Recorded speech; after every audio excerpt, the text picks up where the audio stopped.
Ayan na,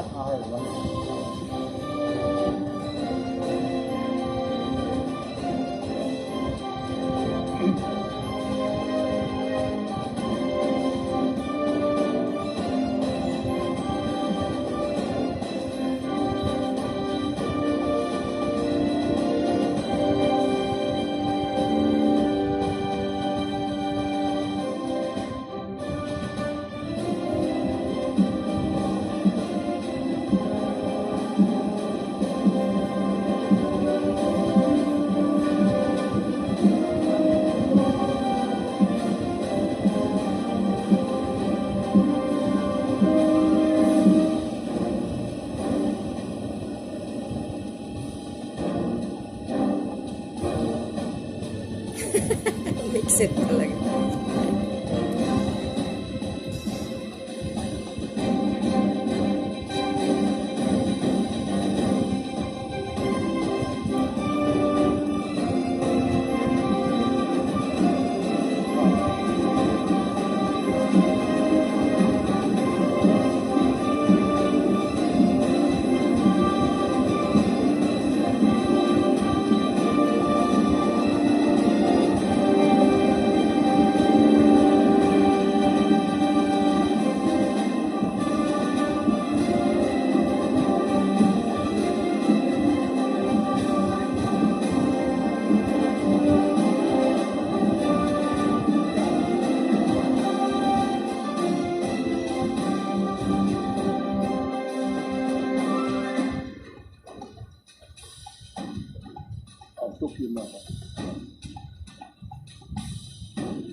Ladies and gentlemen, the President of the Republic of the Philippines, His Excellency Ferdinand R. Marcos Jr. and First Lady Luis Araneta Marcos.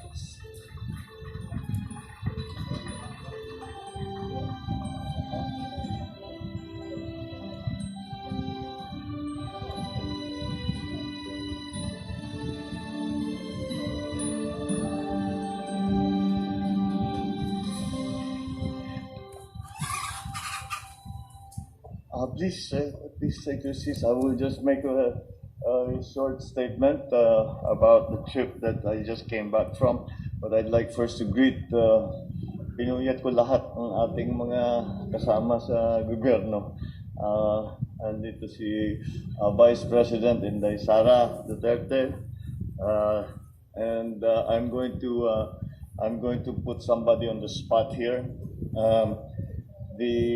Our Speaker Martin Romualdez, who is celebrating his birthday as of 12 midnight tonight.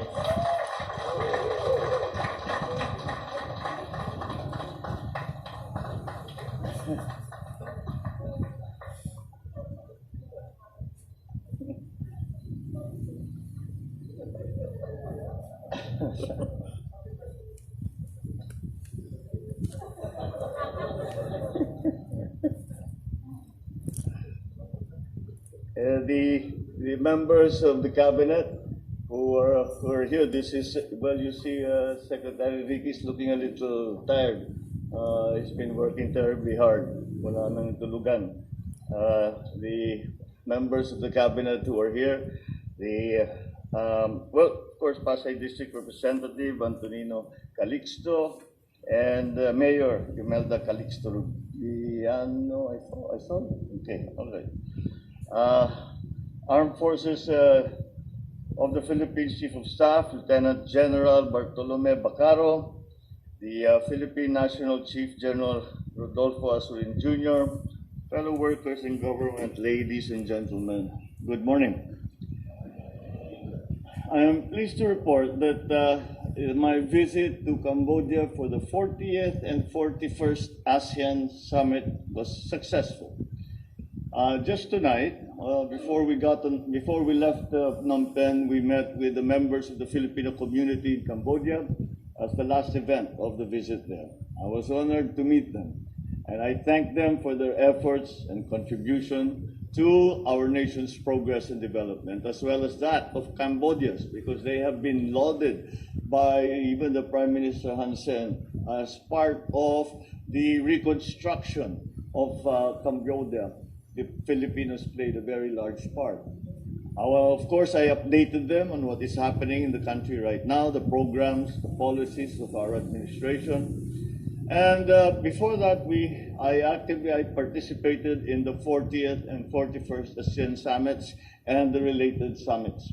For me, it was a very interesting experience because it's the first one that I've been to. I've been to ASEAN summits before, but certainly not as president. And it was, I can see the value of having these summits, because although there isn't a chance to sort of exchange views like possibly like we do, there is a very, very clear way of putting that it is an opportunity for all the member states and our dialogue partners. Meron tayong mga sa ASEAN, may kinukuhang iba na kausap din na ibang bansa kahit nasa labas ng ASEAN. At lahat yan, and they to give their positions, which gives you a very good idea of where things stand, what are the concerns, what is the situation in other places, and all that. And tayo, sa Pilipinas, we also got the opportunity to put forward our position, our plans, and to find ways where we can help each other, where we can coordinate and all that. I think it was quite gratifying to see that there was a very large area of consensus amongst the ASEAN member states. Ganun pare-pareho kasi sa atin, yung food supply, presyo ng fertilizer, presyo ng langis, yun ang inaalala, supply side problems, parehong-pareho sa atin. Kaya at saka bukod pa doon ay merong nagkakaunawaan lahat ng member states na hindi kaya ng mag-isa, kailangan magsama-sama, magtulungan. And so that is I think the most important takeaway from this trip for the ASEAN summit. And then there were related summits where I met not only with my fellow ASEAN leaders, we discussed ASEAN community building efforts, pressing regional concerns and issues. This included the situation in Myanmar, the developments in the South China Sea, the fighting in Ukraine, the application of Timor-Leste for ASEAN membership, amongst others. We also had summits with some of ASEAN's dialogue partners.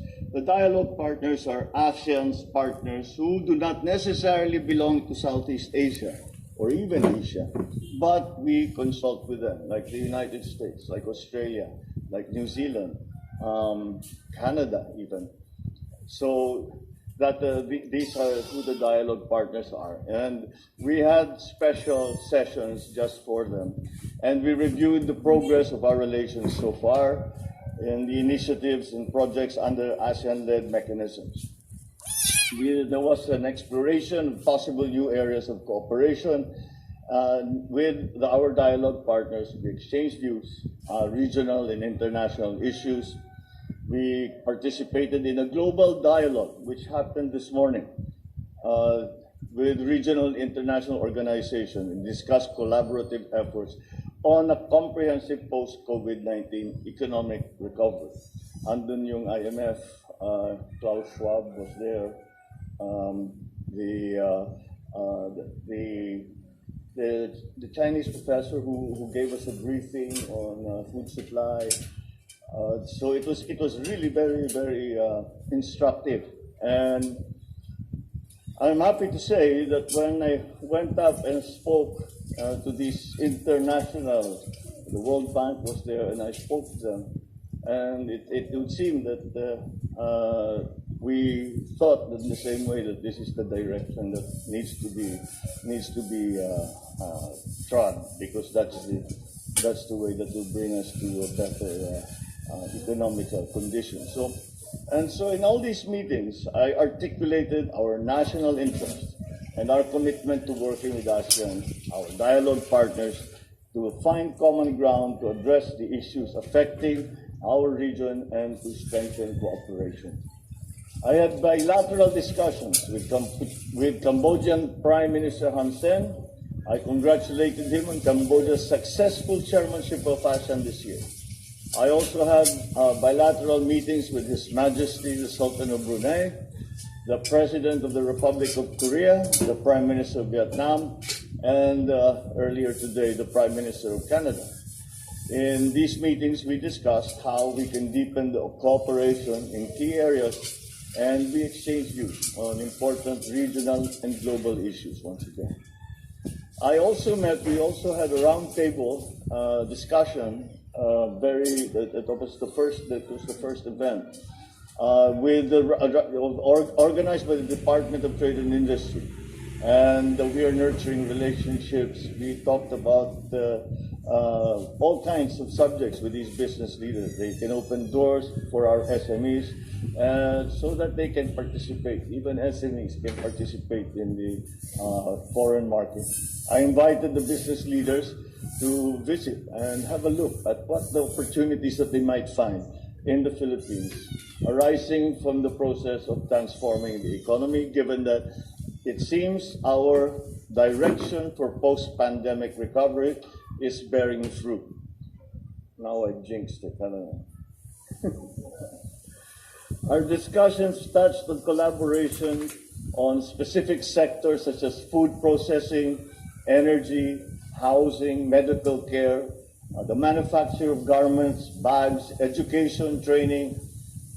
We constantly came back to the subject of food security, to see where the private sector can contribute on ensuring that we have a sufficient food supply at prices that ordinary Filipinos can afford. I wish to thank all our cabinet ministers, kasama natin si Secretary Ricky, Secretary Erwin, Secretary Nides. They were quite overworked throughout the whole time, but that's what it takes to have a fruitful time in our summit with the ASEAN.